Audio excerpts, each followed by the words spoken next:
Batun sakin matar Abdulmalik Tanko, makashin da ake tuhuma da garkuwa tare da kisan gilla ga yarinya Hanifa Abubakar bayan karɓar kuɗin fansa daga mahaifanta. Kotu ta ba da umarnin a saki matar Abdulmalik ɗin da ya kashe Hanifa.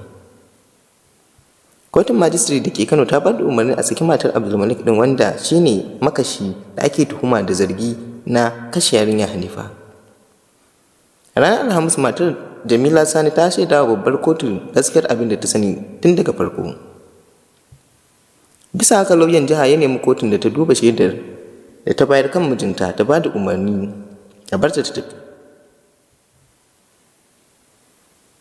Kotun Majistare da ke Kano ta ba da umarnin sakin Jamila Sani, matar Abdulmalik, wanda ya amsa ya kashe Hanifa a Kano.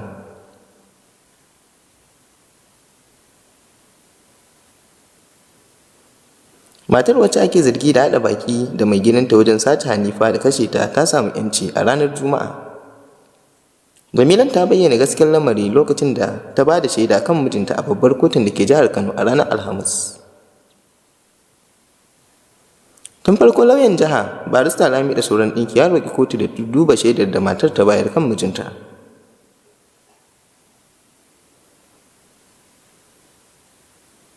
Matar Tankon, Jamila Muhammad Sani, ta yi bayani dalla-dalla a gaban kotu kan abin da ta sani game da kisan gillar da aka yi wa yarinya Hanifa. Matar ta ce dawo alƙalin kotun duk abin da ya faru tun daga ranar da Tanko ya zo da yarinyar ƙarama gidanta har zuwa ranar da ya ɗauke ta da daddare.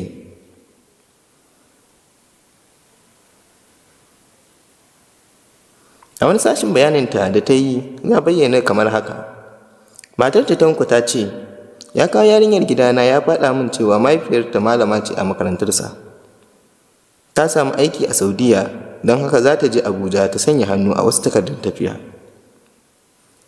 Ta ƙara kwana biyu sai ya ce min ta kira shi wai kuɗi sun ƙare mata a Kaduna. Daga nan dai na daina tambayarsa saboda ya ce ba ta da kuɗin dawowa.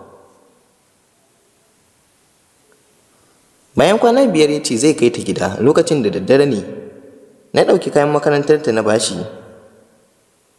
Ƙawayenta na barci lokacin, na nemi ya bari sai da safe saboda suna barci, amma ya matsa.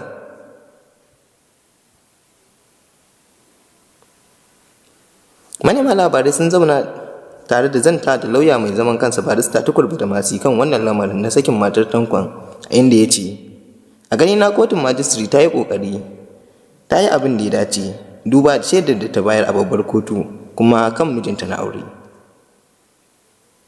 Idan ka duba shari'ar baki ɗaya, ita ba ta cikin sahun farko na mutanen da ake zargi.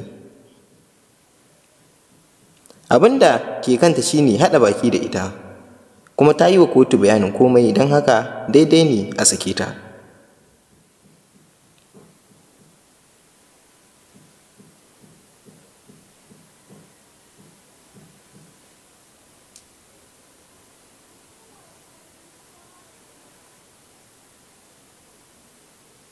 A zaman ci gaba da sauraron ƙara na kisan gillar yarinya Hanifa Abubakar, gwamnatin Kano za ta fara gabatar da shaidu.